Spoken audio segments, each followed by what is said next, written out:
Edge designations, CFA Level 1 revision and exam program for the 2022 program. This is the second video that we recorded for ethics, which is study session 19. This specific video, video number 2 on ethics, is a very specific video in that it covers guidance for the standards of professional conduct for standards 1 through 7. And it's a very generic video, and the reason for that is that this particular content, the standards of professional conduct and standards 1 through 7, the guidance thereof, relates to CFA Level 1, carbon copy again, CFA Level 2, and not surprisingly, carbon copy again for CFA Level 3. So this particular video, this particular set of content, which is standards of professional conduct, standards 1 through 7, guidance, is a very generic video in that it covers all 3 levels of the CFA, and interestingly enough, it also covers the very first level of the Kaya program as well. And as we mentioned in the first video on ethics, my sense is that we are likely to see a significant amount of questioning in all 3 levels, level 1, 2, and 3, relating to ethics. And of course, the majority of it is going to come from this guidance for standards 1 through 7 topic. Okay, and just a very brief summary of the standards of professional conduct, just to get ourselves going. What you'll notice is that there are 7 standards. Okay, and let's just have a quick look at what those 7 standards are. Okay, number 1, professionalism. We move down a little bit. What is standard number 2? Integrity of capital markets. Standard 3, duties to clients. Turn a page or two. Standard number 4. Okay, so I think I missed one over there, my apologies. Okay, duties to employers. Standard 5, investment analysis, recommendations and actions. Standard 6, turn another page, conflicts of interest.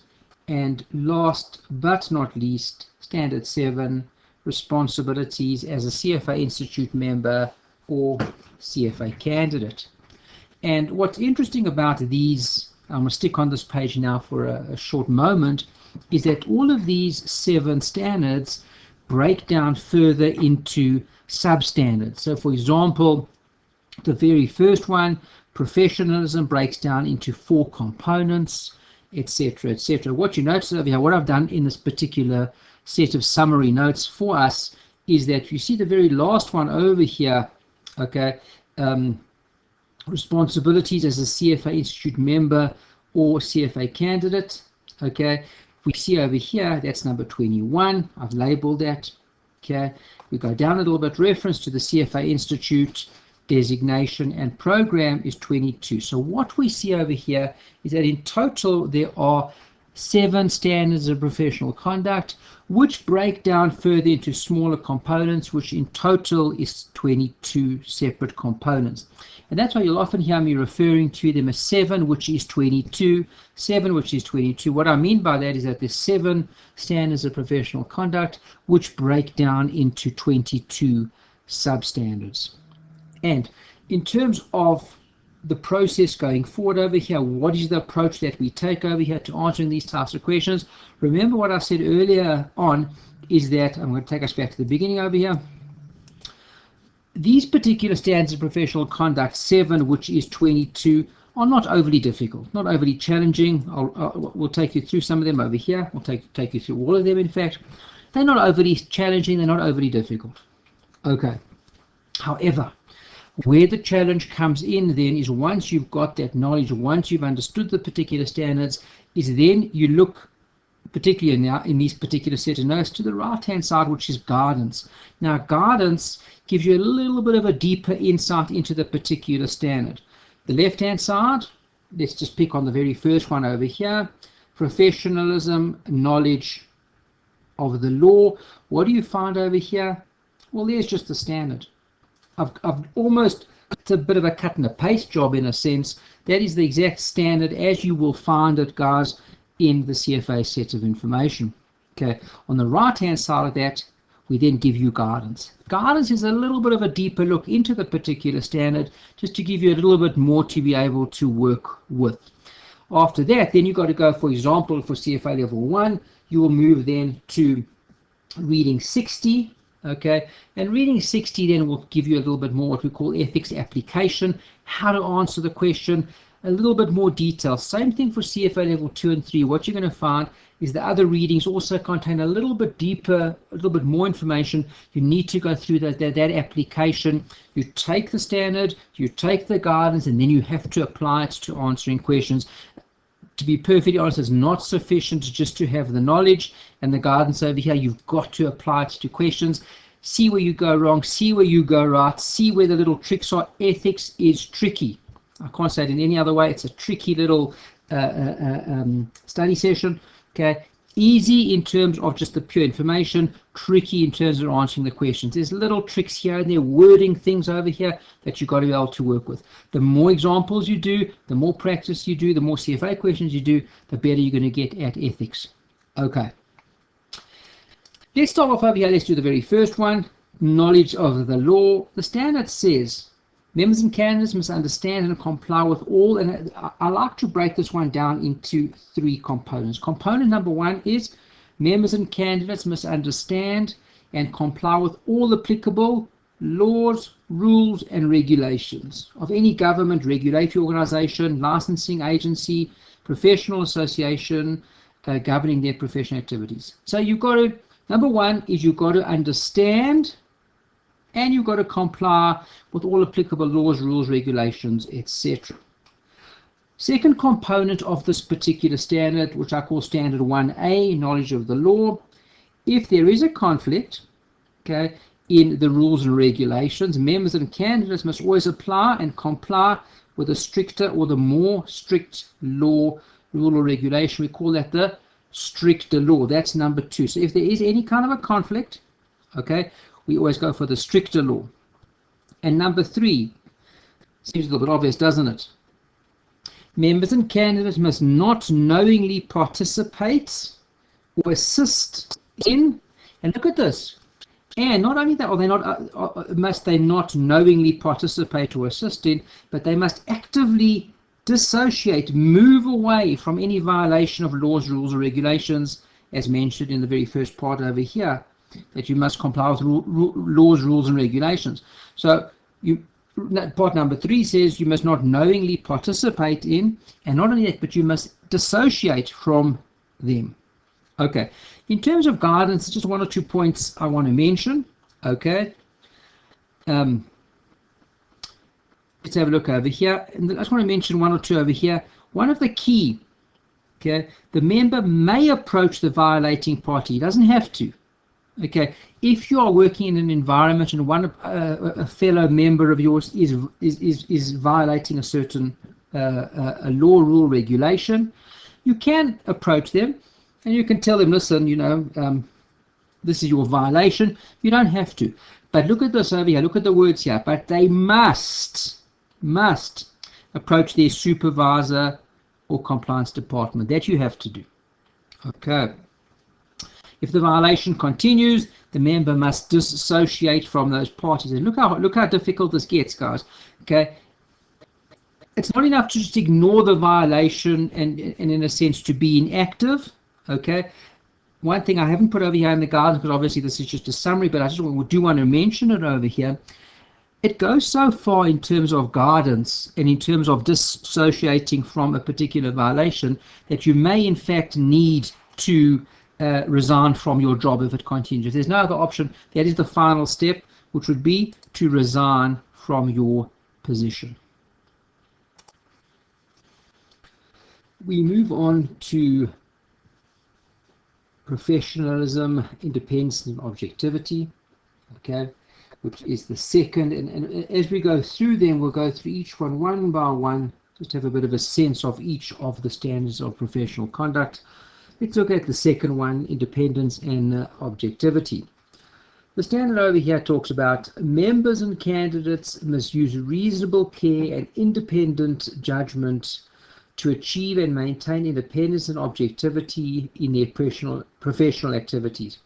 Okay, a key component of this particular independent objectivity. Members and candidates must not offer, solicit, or accept any gift, benefit, compensation, or consideration that reasonably could be expected to compromise their own or others' independence and objectivity. So the particular standard over here, standards of professional conduct, professionalism, so it's 1B, independence and objectivity, okay, talks about the, particularly over here, okay, other parties' independence and objectivity. Okay, so that's almost like a carbon copy that we find related to independence and objectivity. Okay, we look over here at the guidance related to standard 1B. Okay, and some of the key components over here in terms of the guidance is when we talk about receiving a gift. Okay, the member must distinguish between receiving a gift from a client, okay, and from gifts that given seeking to influence a member in the detriment of their clients. The key to look at over here, guys, is the level of influence involved. Point number 2, all gifts received by the member needs to be disclosed to their employer, okay, either before or after receipt. And the reason we talk here either before or after receipt, because remember, often a gift will be received at that point in time before there's any chance that the party got any time to disclose. So we allow for disclosure to happen after the fact. Okay. Number 3, okay, and this is a key component of this particular standard of professional conduct over here, okay, talks about travel practice. Okay, in other words, best travel practice tells us that members always use commercial transportation at their own expense. Now, it's important to remember over here, and this is where things get a little bit difficult to try and put into focus over here, is the question that will be asked, well, is it a violation, okay, if a person, okay, does not use commercial transportation? And the question, of course, no, it's not, okay, but it starts to get a little bit gray, a little bit murky. The more one looks at, okay, the more one moves away from what we call best practice, best travel practice, okay, that members use commercial transportation at their own expense, and you move further and further away, okay, the more likely we are to violate independence and objectivity. And remember, as we go through these particular standards of professional conduct, 7 standards of professional conduct, 7 of which are in fact 22, okay, the more we look at them, okay, the more the type of questions involved are going to be X, Y, and Z. Have they violated or not violated the standards of professional conduct? So it's quite an important particular section to look at, and those are most likely what the types of questions that we're going to look at is, has the particular person violated or not violated the standards of professional conduct? Okay. We look over here, and as you can see, it's quite a smaller little standard, but quite a lot of guidance attached to it. Okay, and I'll read you the standard of professional conduct, the SPC, verbatim. Standard 1C, misrepresentation. Members and candidates must not knowingly make any misrepresentation relating to, and we can start to see the same terminology coming through again. Must not, okay, things like investment analysis, recommendations, actions, or other professional activities. So you must not knowingly make any misrepresentations, okay, and relating to, and these we've seen already, these 4 specific, okay, points involved over here: investment analysis, recommendations, actions, and other professional activities. Moving across to the right hand side over here, we look at the guidance that's involved over here. Some of the key components over here in the guidance section are to avoid plagiarism, okay, And just by way of example, a nice one over here, okay? Now, if your firm, your wealth management firm, whatever it happens to be, develops a product and you had no involvement in it whatsoever, okay? If you use the particular form, and let's say, for example, it's a model or it's anything of that nature, but you didn't have anything to do with it.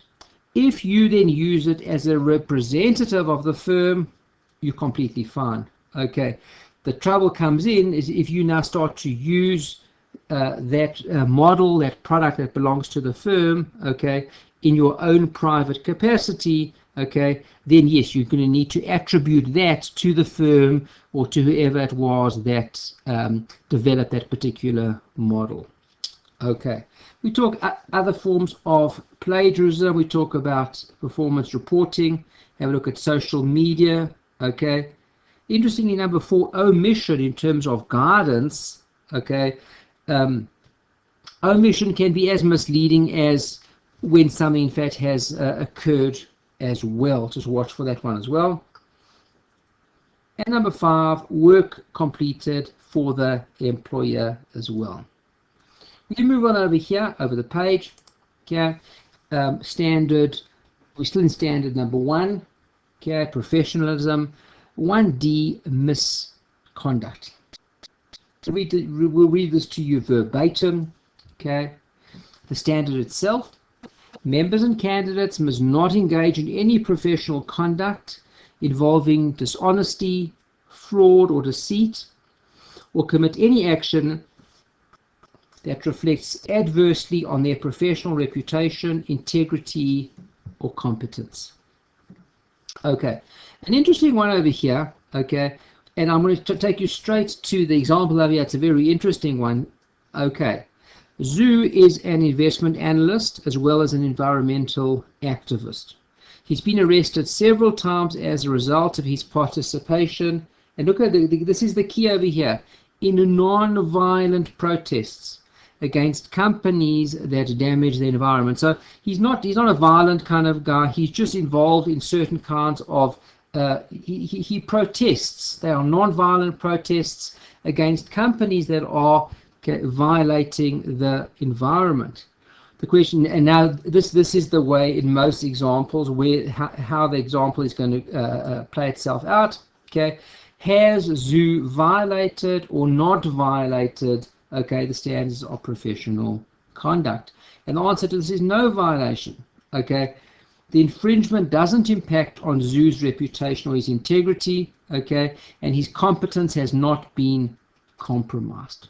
Okay, so it's quite, as you can see, it's quite it appears a little bit grey because he's been arrested, this particular let's call him either a candidate or a CFA charter holder. He in fact has been arrested, okay, and perhaps even charged, okay, yet he hasn't violated the standards of professional conduct, particularly in terms of standard 1D misconduct. And it's quite important to remember over here that when we look at these particular the individual standards of professional conduct, it's so important to remember the way that they're most likely going to ask you whether or not there's been a violation. And the way that they ask it is, for example, they may say, point A, give you the whole scenario. Point A, Zhu has not violated any standards.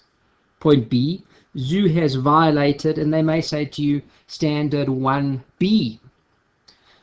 Number C, Zhu has violated standard 3C, whatever it happens to be. But often what they're going to ask you, and this is quite important to remember, is they're not going to say to you, it's not an A and a B often in standard professional conduct type questions. It's normally an A, B, and a C. And most of the time, one of your ABCs is, has Zhu or has the CFA candidate or the charter holder violated the standards of professional conduct? No, is point A. B, yes, has violated standard 1B, or yes, has violated standard 5B, whatever it happens to be. So they ask very specifically. They're not going to ask you just yes, he has violated, or no, he hasn't violated. When they move across to say, perhaps has he violated, they're going to ask, has he violated X or has he violated Y? They get quite specific in particular as to which particular standard. Remember, there are 7 standards of professional conduct, which end up being 22 substandards. We've spoken about that many times before. Okay, we move along over here, okay, to standard of professional conduct 2, integrity of capital markets. And in terms of integrity of capital markets, what you can see over here, here is our first one, and it's important to remember, in terms of integrity of capital markets, we find there are going to be 2 substandards. First substandard is what we call material non-public information. A. We'll see there's going to be a B as well over here. And what you can start to see over here, guys, I'm starting to number them for you. So this is standard professional conduct number 5 overall. If we had to go back again and say, okay, well, what are the 5? Remember, you have to do a little bit of revision. The first one is, I'm not going to write it out for you, okay, is professionalism. Okay, under professionalism, remember there were 4. Okay, remember knowledge of the law, okay, independence and objectivity, misrepresentation, misconduct. Those are the 4 that relate to professionalism. We move down to the second SPC, standard professional conduct. And what have we got over here? Integrity of capital markets. Under integrity, let's try and summarize that, of capital markets, we've got 2. What are our 2? Material non-public information, and we'll see, we'll go forward from there. But remember, try as much as you can to try and get as much detail related to each of the standards of professional conduct as much as possible. Okay, let's go. Material non-public information. And look at the words over here. Members and candidates who possess, look at the words, material, that's the first one, and non-public information that could affect the value of an investment must not act or cause others to act on the information. So there's 2 things. They themselves cannot act, nor can they cause others to act based on the information. What information? Well, the first part of the information is it's got to be material. The minute it's not material, it won't necessarily fall under this particular standard of professional conduct. Okay, so number 1, is it material? Number 2, non-public. In other words, is it information that relates to non-public, not available to the public? And it looks like a tiny little, if you look at it, well, it's really just 3 little lines I've put over there for you. But look at the guidance. Let's have a look at the guidance. Okay, number 1 is we talk about that in order to violate this particular standard of professional conduct, this particular SPC, okay, it's got to be material and non-public. Let's talk about that. Number 1, material. When I talk about the words material, I talk about 2 particular points over here. Number 1, if the disclosure of the information, okay, is likely to have an impact on the price of the security, point number 1. Point number 2, if the reasonable investor would want to know about the information prior to making an investment decision, number 2. And we can see over here, those are the 2 points that relate to, is the information out there, is it material? Number 1, would it have an impact on the price of the security? And number 2, would a reasonable investor want to know about this pricing or this information before they made an investment decision? That relates to material. We then work on non-public. Now, non-public says that until such time as the information has been disseminated to the market, okay, well, that's not public. Once it has been disseminated and everybody knows about it, okay, well, then that becomes public information. Okay, when have you violated? 2 things must be in place. Let's go through them again: material and non-public. We now have this very interesting theory, okay, very likely to come up in your final paper, called the mosaic theory. Mosaic theory, look at the word, if you look at the word mosaic, mosaic means it's made up of little components, all added together to form a whole. And what does this tell us? Okay, this tells us, okay, that if a financial analyst, a candidate, a CFA charter holder, okay, reaches conclusions, reaches the information, okay, and how does he reach it? He makes use of what? public, it's a mixture, okay, as well as what? Non-material, non-public. So look what's in here, okay? Yes, okay, it's non-public. We concede that. But what else? It's not material. Okay, and if you put all of these little bits together, how do you do that? In the form of a mosaic. You put all these little pieces together, okay, then we say that that is going to be allowed and no violation has occurred. Okay, so just by way of example, we've given a nice example over here in terms of this particular theory. Dan, an investment analyst, is visiting his doctor. His doctor tells him that he thinks that company XYZ is about to be bought out by a large multinational company, okay, and Dan trades based on this information related to the doctor. Okay, now we ask ourselves this question, okay, has a violation occurred in terms of, let's talk about Dan first, and remember that the question could well relate to both parties, to Dan and to the doctor. The doctor unlikely, okay, to be reliable because the doctor, you know, is not an investment analyst, probably heard it just by the by. Okay, so we say overall no violation has occurred. Let's talk about that very briefly. Okay, what kind of information are we dealing with? The information is not public, because not the public have not heard about this. So yes, we concede it's not public, okay, but it's not material. And the big question is, why is it not material? It seems like a very material bit of information. It's a large multinational company that's about to be bought out. So yes, that does sound, yes, it sounds non-public, and it also sounds non-material.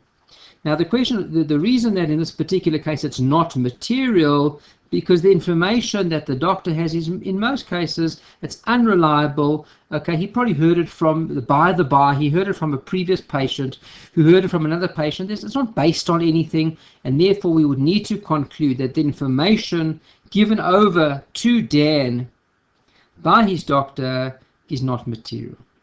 Okay, and based on that, he would be allowed to trade on information. So remember, the minute we put all little bits of information together, okay, not material, not public, okay, so non-material and non-public, but you put them all together, okay, remember, okay, that would fall under the mosaic theory, which would result in most cases being no violation. Okay, but remember, guys, again, just to conclude over here, the minute there is the information is material and non-public, you're out the game. Okay, mosaic theory comes along and says, no, well, hold on one second. What if it's non-material, okay, and non-public? Non-public, okay, well, we have violated that, but it's not material. And you put all these little bits together to form a mosaic, and overall there's no violation. Okay, we move on over here. Okay, it looks like a tiny little one over here, and in fact, the truth be told that it is. Okay, standard 2B, market manipulation. Okay, we'll finish off standard 2 with market manipulation. Members and candidates must not engage in practices that distort practices or artificially inflate trading volume. The key over here, don't be misled. Don't be misled. The key over here is artificially inflate trading volume. So you're either going to distort prices or volume, but with what? With the intention to mislead market participants. If your intention is not to mislead market participants, it's unlikely then that you have violated standard 2B, market manipulation. I would call that number 6. 6 out of what, guys? 6 out of 22 thus far. The first 4 related to the very first standard, which was professionalism, and this is now standard number 2, integrity of capital markets. 6 out of 22, or 2 out of 7 so far. We move on a little bit over here, guys. Duties to clients. Duties to clients is standard of professional conduct number 3. Okay, and we start off over here with loyalty, prudence, and care.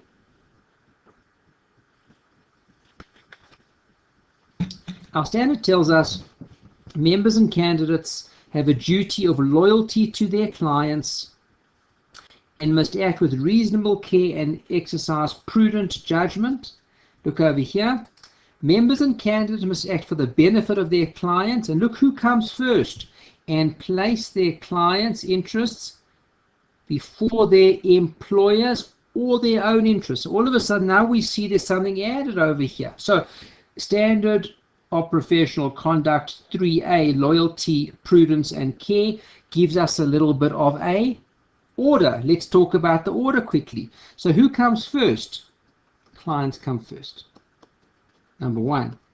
Who comes last? I'm going to put them at number 4, and you'll see it's an interesting order that I've got over here. Who comes 4? You come 4th or last. Who comes 3rd? Okay. Your employer comes 3rd. And while it's not mentioned specifically, but we do see it across the various standards, I am going to put it in just to give us a complete picture over here, are the prospective clients. Clients followed by prospective clients, followed by employer, followed by you. So when we talk about who comes first, clients come first, who comes last, you, and then the employer comes in the middle over there. Okay, we talk about over here, and there's just 2 that I want to mention over here in terms of the guidance. I want to talk a little bit about what we call soft commission policies or soft dollar policies. A soft dollar is what? When you as the charter holder, you as the candidate, okay, you as the investment manager, pay a client brokerage to a broker. Okay, now let's have a look over here, and I'll just give you by way of example, because it is quite an important one that we make use of over here. Let's say, for example, there are 2 brokers that you can use to execute the trade on behalf of a client. So you are acting on behalf of a client. Let's put them both over here. You have got brokerage A charges a 1% commission. Client number brokerage B charges 2%. So the obvious question is, why does client B charge 2%? Well, they charge a little bit more, and the reason for that is they also, okay, brokerage B also offers, okay, research services.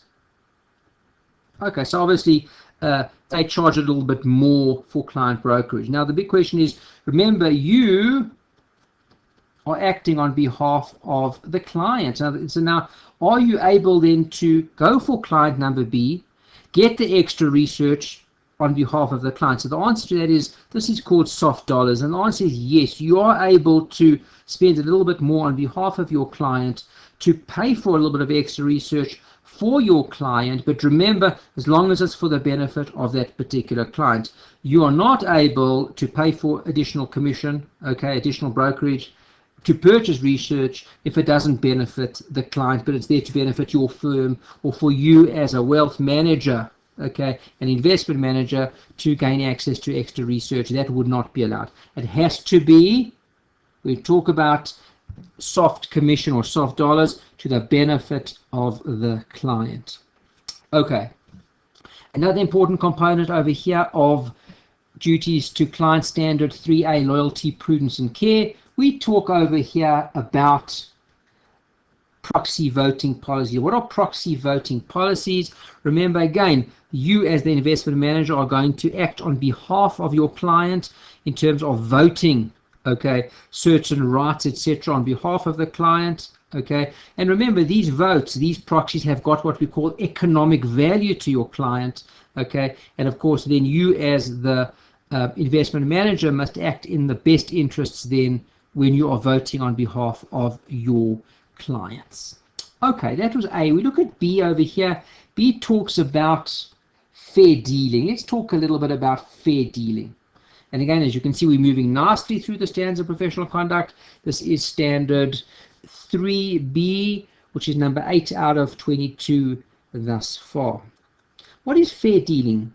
Okay, and again, you must be able to, as you go through the standards of professional conduct, to be able to determine the differences between the various standards. What is fair dealing? Fair dealing says members and candidates must deal fairly and objectively with all clients. And look at these words. Have we seen these before when providing what? Investment analysis, investment recommendations, taking investment action, or any other professional activities. You can see the consistent language coming through. What does it mean to be fair? Okay, fair dealing. Okay, let's talk about investment recommendations first. Fair dealing. Firms, okay, or members of firms who should encourage their firms to design an equitable system, okay, in order to prevent selective, okay, types of disclosure, and they need to inform their clients, okay, of what communications they will receive. Okay, moving down in terms of fair dealing and investment action, okay, for example, now we're taking investment action, and I'll give you an interesting example, not necessarily on the page over here. Let's say, for example, okay, I've got client A and I've got client B. I've only got two clients within my investment management firm. Client A has invested $99 million with me. Client B has invested $1 million. In my firm, I've got total assets under management of $100 million. Now, the obvious question is, in terms of fair dealing, would it, and now let's say, for example, I get access to what we would call, okay, a hot IPO, okay, and I say to myself over here, okay, I've got a hot IPO, and I've got $100 million that I have got access to, okay, and let's say, for example, in my IPO, I've got I get access to 100 shares, let's say, for example. Would I violate this particular standard of fair dealing, okay, if, okay, I gave client A 99 shares, and if I gave client B 1 share? And you can see, guys, that's in proportion, of course, to their assets under management.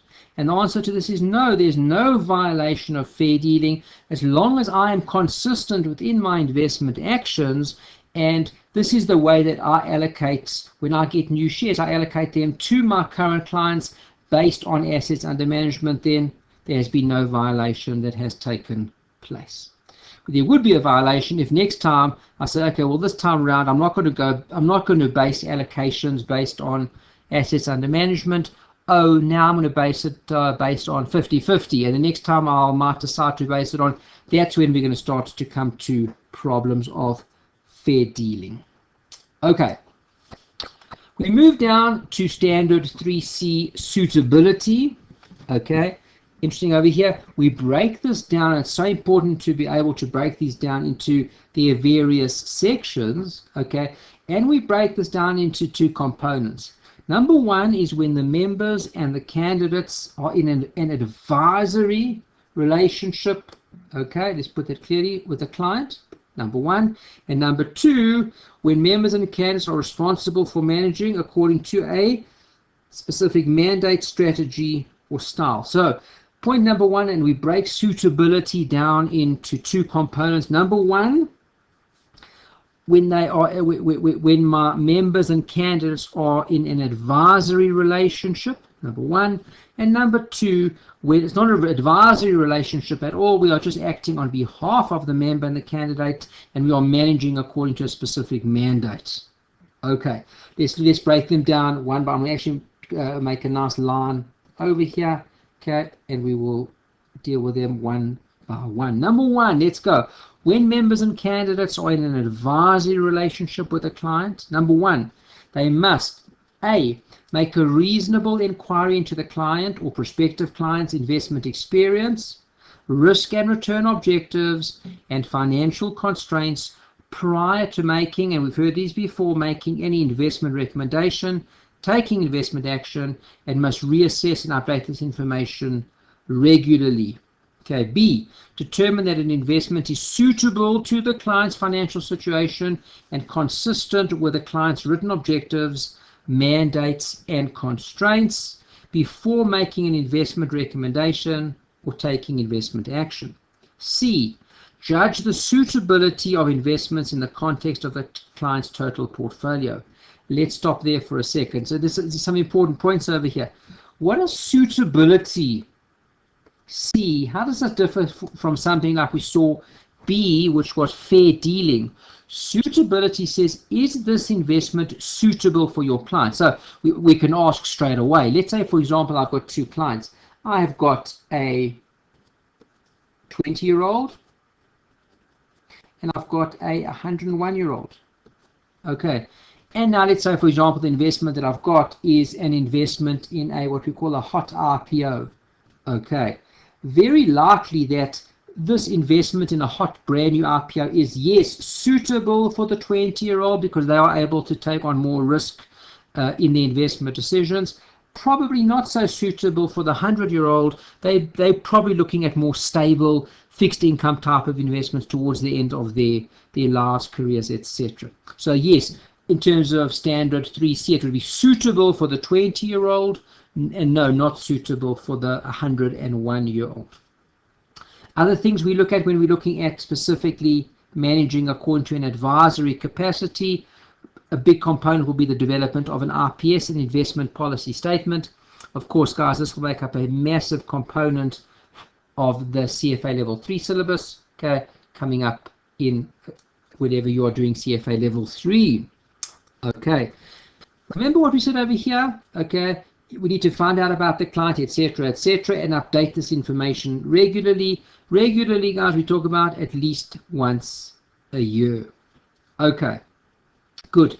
Or when something else material happens, that we are able to act based on that.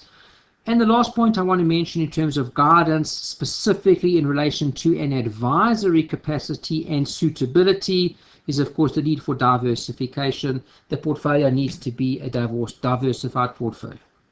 Okay, we then look at suitability in terms of the second type of investment. In other words, when members and candidates are acting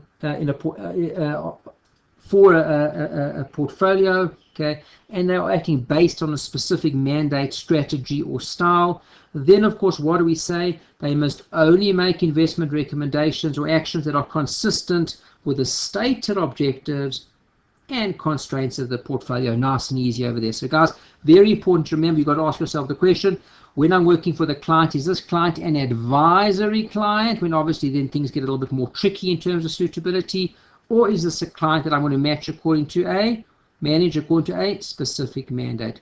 Ask yourself the question which one it is, and then act accordingly and perform the guidance based on that. We'll end off over here standard with standard 3, two little short ones over here. We talk about, interestingly enough, okay, standard 3D. Standard 3D is the 10th standard of professional conduct. We talk about performance presentation. Okay, when communicating investment performance information, members and candidates must make reasonable efforts to ensure that it is fair, accurate, and complete. How do you do all of that? Nice and simple. Okay, GIPS, Global Investment Performance Standards. So by adhering to the GIPS, to the Global Investment Performance Standards, okay, one can adhere to this particular standard of professional conduct, 3D. Okay, we move across then to standard of professional conduct 3E, which is the final one in terms of standard 3, preservation of confidentiality. Okay, and we'll see standard 6 then goes on to talk about conflicts of interest. We just got to try and always make sure that we are able to identify which specific standard we are dealing with. Okay, standard 3 talks about preservation of confidentiality. It says members and candidates must keep information about current, former, and prospective clients confidential, unless we've got 3 characteristics over here, 3 categories. The information concerns illegal activities on the part of the client or prospective clients.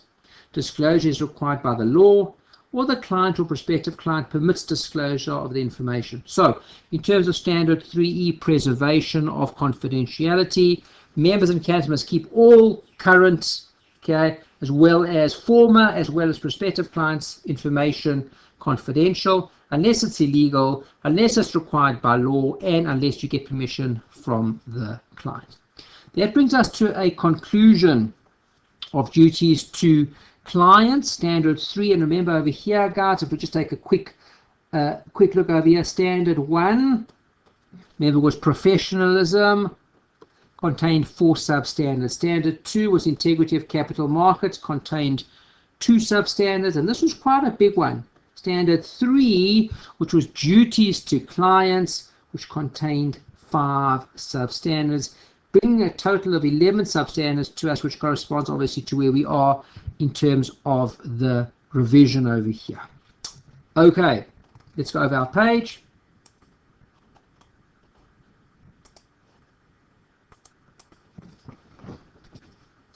We carry on with standard 4, duties to employers. We've dealt with standard 3, which is duties to clients. Of course, duties to clients come first, so that's probably why duties to clients is standard 3 and duties to employers is standard 4 after that.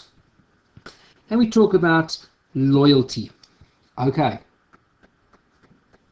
let's go. In matters related to their employment, members and candidates must act for the benefit of their employer and not deprive their employer of the advantage of their skills and abilities. They must not divulge any confidential information or otherwise cause harm to their employer. This is a vitally important, very examinable specific standard because this deals with how we relate to our employer. Okay. Some key components when we look at the guidance over here is employer responsibilities. Okay, an important one and an interesting one over here. Your employer is not obligated to adhere to the code and standards, of course, unless of course they are a CFA candidate or charter holder. If not, they are not obligated to adhere to the code and standards. You are, they are not. Okay, we talk a little bit about independent practice. Okay, are you allowed to, as a employee, engage in independent practice from that of your employer? Okay, yes, you are. Okay, they need to notify their employer. They need to describe to their employer what kind of practice they're going to be rendering for other services, how long they're going to act on behalf of other clients, what compensation they're going to receive, etc., etc.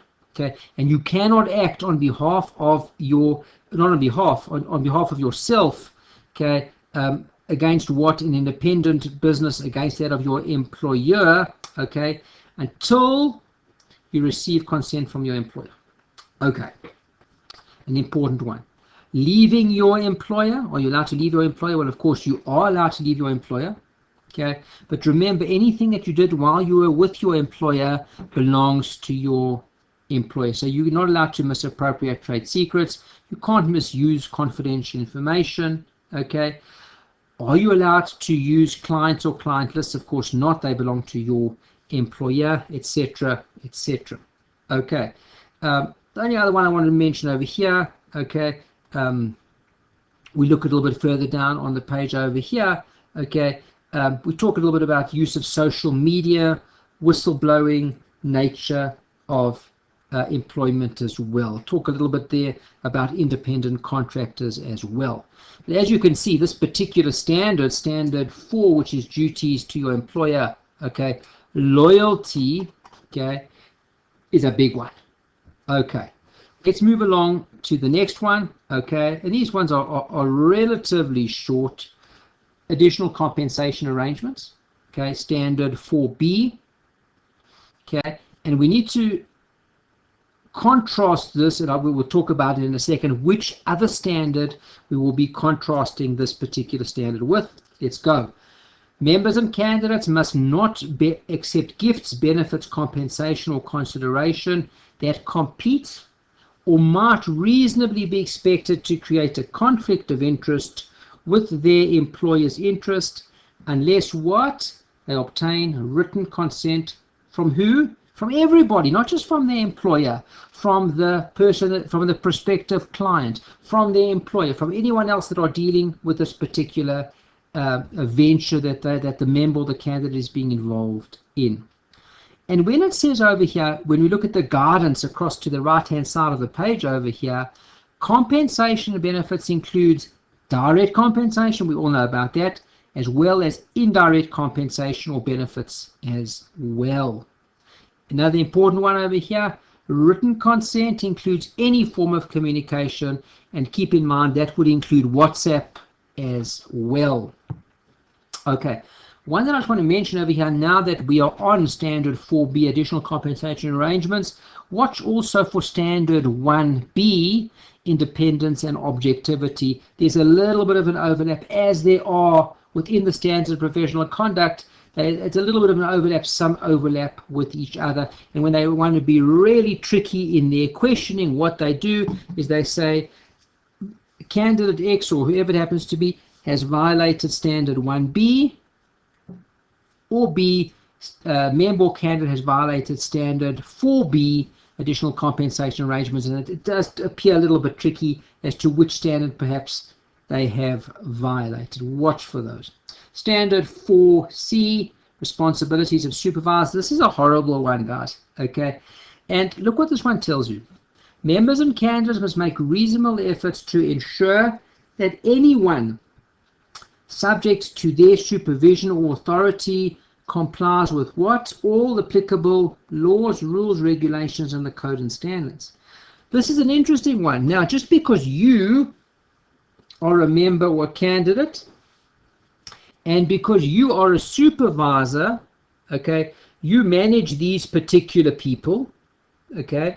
Now, these particular people that you are supervising, okay, are not CFA charter holders, are not CFA candidates, okay, but you now have to make sure that they adhere to all of the standards of professional conduct and the code of ethics. Okay, and look at this. Any investment professional, blah, blah, blah, who is subject to your control, whether or not, okay, the employees are CFA Institute members or not, okay, you now have to watch over them, okay, and it applies to them as well. Why? Because you exercise supervisory responsibility over them.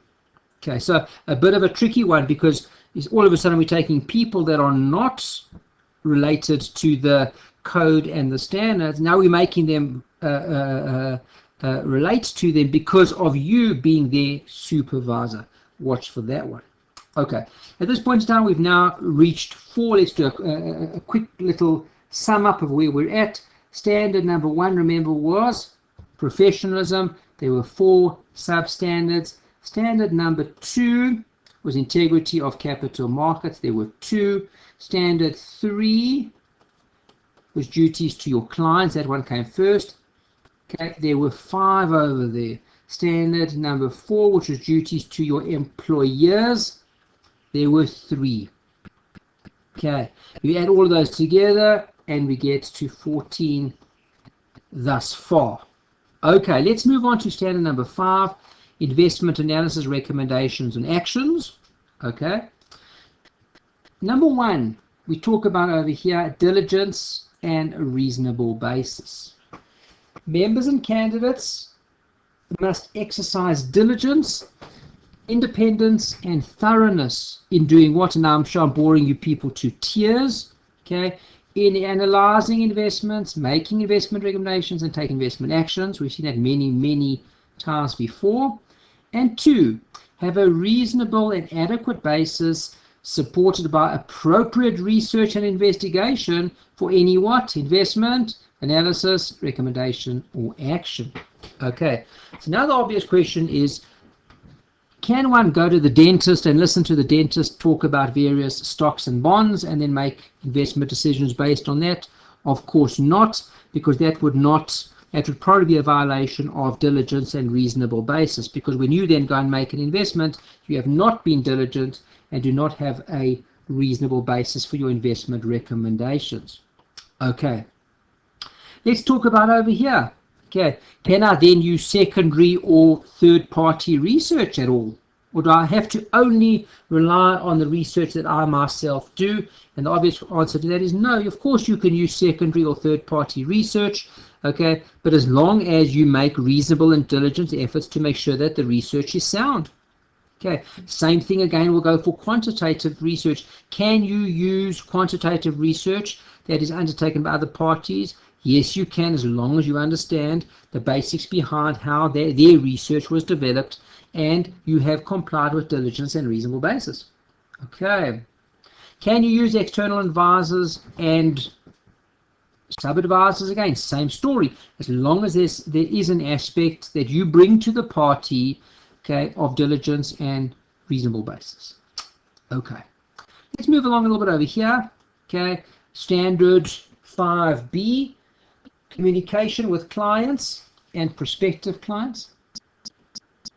Number 16, 3B, members and candidates, and this is quite an interesting one, quite a longish one, but quite important. Members and candidates must disclose to all clients, which clients? Clients and prospective clients, the basic format and general principles of the investment processes that they use to do what? To analyze investments, select securities, construct portfolios, and must promptly disclose any change that might materially affect that process. So, for example, okay, if you as a candidate, let's say, for example, you are a candidate that is managing the portfolios of clients and you are a value manager, are you ever allowed to move away from a value manager to become a growth manager? The answer is yes, you are. Okay, but if you do that, okay, you will need to promptly disclose this to your clients, and of course then you've got to say to your clients, well, I'm no longer a value manager. That is what I used to be. I'm no longer a value manager. I now manage my portfolios on the basis of the growth factor, and obviously give them the ability, a fair ability, to leave you to go and to move to other clients, to other managers that will manage on the basis that they are more comfortable with.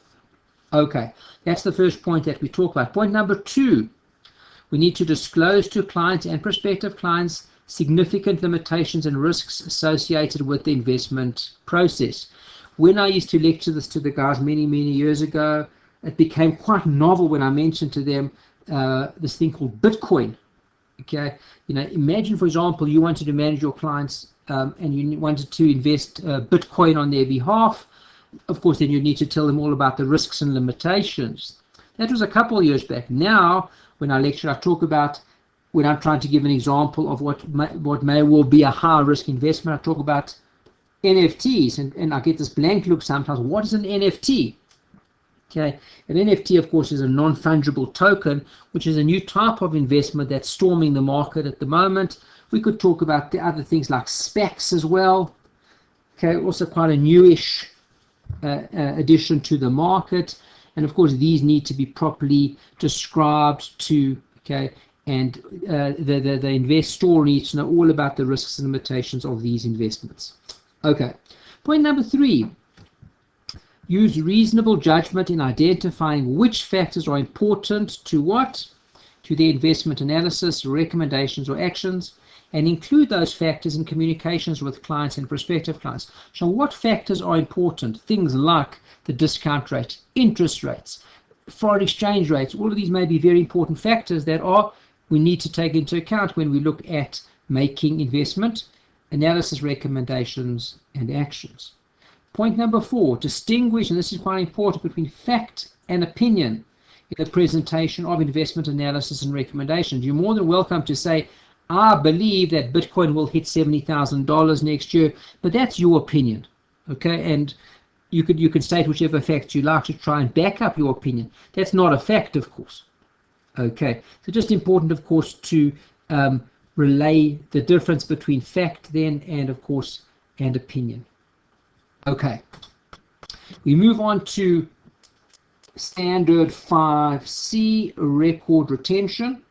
Okay, and standard 5C record retention talks about members and candidates must develop and maintain appropriate records to support what? Their investment analysis, recommendations, actions, and other investment related communications with who? Clients and prospective clients. Okay, and again, it'll depend on which particular industry you are involved in. That will determine the amount of time that records need to be kept for. But whatever those are, you must ensure that you're keeping records of client meetings, of client anything, when you talk to clients, etc., etc. Try and keep records of that. For how long? Well, that'll depend on the particular industry. That then brings us to a close of standards of professional conduct 5, okay, which added another 3 standards to us, bringing our total into 17. Okay, we move along a little bit in the interest of time, okay, to standard 6. Standard 6 talks about conflicts of interest. Number 1 we speak about, let's talk about the disclosure of conflicts. Members and candidates must make full and fair disclosure of all matters that could reasonably be expected to impair what? Their independence and objectivity. The minute you see the words independence and objectivity, that should ring a bell. Standard 1B, independence and objectivity, or interfere with respective duties to their clients, prospective clients, and employer. Members and candidates must ensure that such disclosures are prominent. So if there is any kind of a conflict of interest, it must be disclosed prominently, delivered in plain language, and communicate the relevant information effectively. Okay, be careful, of course, that it's not written in the tiny little fine print that can't be viewed by anyone, and of course some of these latest websites and applications that you're not able to move to the next step unless of course you agree with everything that the website puts you through any event. Okay, standard 6B, priority of transactions, and this one is really probably going to be boring you to tears, okay, because this one we have seen many times before. Okay, investment transactions for clients and employers must have priority over transactions in which a member or candidate is the beneficial owner. This we have seen many times before. When we talk about priority of transactions, okay, we always know that we as the client come last. Sorry, not we as the client, my apologies. We as the member or the candidate come last. Client, followed by prospective client, followed by employer, and we as the member or candidate come last. Okay, see over there, my apologies. Okay, that is the disclosure of priority. Sorry, one more over here. Referral fees. Referral fees is number 20, standard 6C. Okay, let's say for example you run yourself a wealth management firm, but you don't invest in any alternative investments. Your client comes to you and says, well, I would like to invest in hedge funds or private equity funds. Okay, you then refer them to a friend of yours who does invest in private equity stroke hedge funds, and you charge your friend a referral fee. Are you allowed to charge referral fees either to your friend or the other way around? If your friend pays a fee or you pay a fee, etc., like that, for having someone refer a client to you, are you able to receive a referral fee? And standard 6C talks about, okay, members and candidates must disclose to their employer, clients and prospective clients as appropriate, any compensation, consideration or benefit received from or paid to others, okay, for the recommendation and or I suppose referral of products and services. So yes, you can, but full disclosure is required. Okay, that is standard 6C. That then brings us to a total thus far of 20 substandards, 6 standards, 6 out of the 7 so far of the standards of professional conduct, and 20 out of 22 of the substandards. That only leaves us with 1 more to go, okay, and 2 more substandards. And by the way, just for interest's sake, if you were studying Kaya level 1, Kaya level 1 also takes the standards of professional conduct verbatim, word for word from that of the CFA. They borrowed it directly from them. But if you were doing Kaya, of course, at this point in time, you would stop. Okay, you would only do the first 6 standards of professional conduct and do 20 out of the 22. And why is that? Well, why is that is because standard 7 is responsibilities as a CFA Institute member or candidate. So, of course, that doesn't apply to the Kaya members. Let's look at the last 2 over here. And with this, of course, we will conclude video 2. Has been a little bit of a long video, but a very important video. Okay.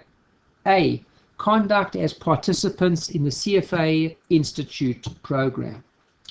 Members and candidates must not engage in any conduct that compromises the reputation or integrity of CFA Institute or the CFA designation or the integrity, validity, or security of CFA Institute's programs. What are some examples of violations? Cheating on CFA exams, violation of any rules, regulations, etc.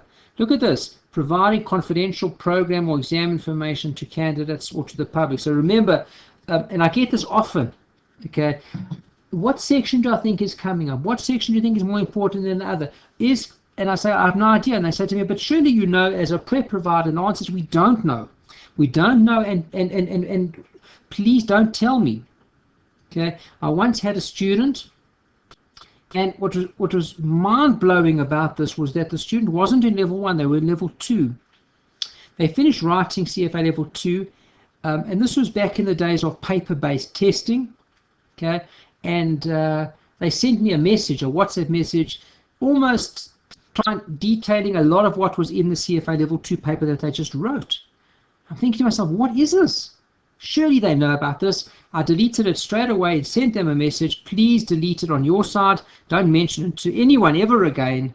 Okay, as it's a violation of course, standard 7A. Of course, he got a bit of a fright, a bit of a shock, and deleted it straight away, as did I. Never got to see what was in it, of course. But please, guys, of course, you cannot discuss what's in the paper after the paper. Okay, good. Okay, and what are some of those things? Let me just mention them quite briefly. You cannot talk about specific details of questions appearing on the exam. Okay, and also broad topical areas and formulas tested or not tested. You can't come out of the paper and say, I can't believe it, geez, I'm so lucky. I didn't study Bayes' formula and they never asked Bayes' formula. Sure, aren't we all so lucky? Okay, you can't mention that. Okay, last but not least, standard 7B, reference to the CFA Institute designation and program.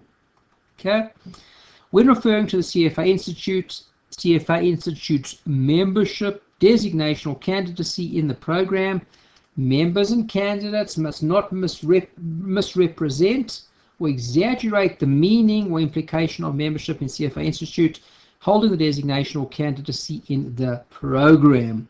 Okay, so how do you become a member? Okay, once you have passed all your exams, okay, you have satisfied all of the particular requirements, number of hours in terms of experience that you've had within the field, investment field. You conduct on an annual basis your professional conduct statements, and you, of course, you pay your membership fees. Okay, then of course, yes, one can use the CFA logo, the CFA. Okay. You can write CFA, Chartered Financial Analyst. Most people just refer to themselves as CFA at the end of their name. Okay, but look what it told us. What did it say? It said you can use it, okay, but one cannot misrepresent or exaggerate the meaning of the CFA, okay, designation. So let's say, for example, you got Harry over here, and Harry has passed everything that he needed to, okay, in order to become a CFA charter holder. He paid his fees, he served his time as an investment professional, certain number of hours, you can, okay, etc., etc. So he refers to himself as Harry, and then he writes behind his name CFA. He's so proud of himself that he has finally got through all the hurdles that are required, and he writes Harry CFA like it. Of course, that would be a violation of standard 3B, because that misrepresents, or maybe not misrepresents, but exaggerates the meaning or implication of a CFA chart holder. I've got an interesting one. I don't have an exact answer for you, and we will leave it at that.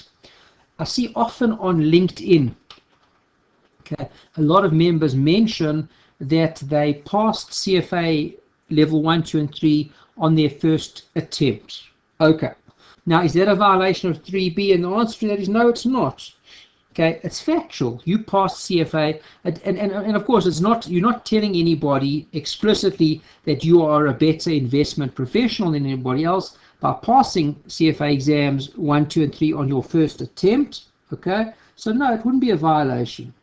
Okay, my question is, a lot of candidates come out and say, passed first attempt, and we were in the 90th percentile of the exam, passed first time.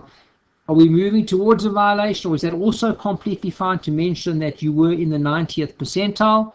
Okay, my sense is that it's okay, because again, remember, as long as you don't misrepresent or exaggerate the meaning of the charter holder or the charter, it's not an issue. So my sense is it's probably not an issue. I'm always amused by it, okay, that candidates like to mention where they came in the particular, in their order, and that's obviously by virtue of their hard work. So I don't think it's an issue, but it's just a consideration to have. But again, I would say probably not a violation of 3B, as I suppose the practice does continue, and you continue to see people mentioning where they came in the exam.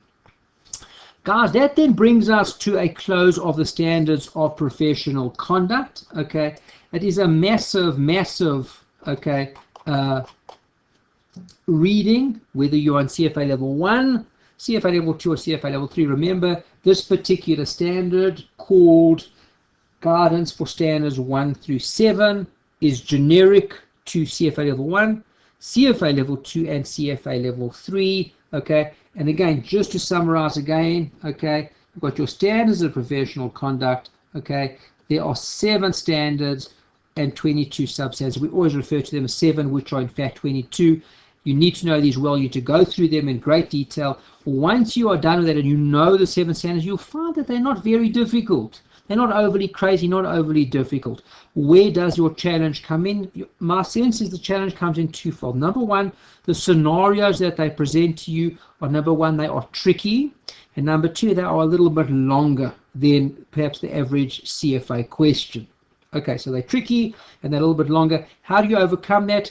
Okay, the best advice that I can give you, okay, as a prep provider, is to then do as many examples as humanly possible that you can.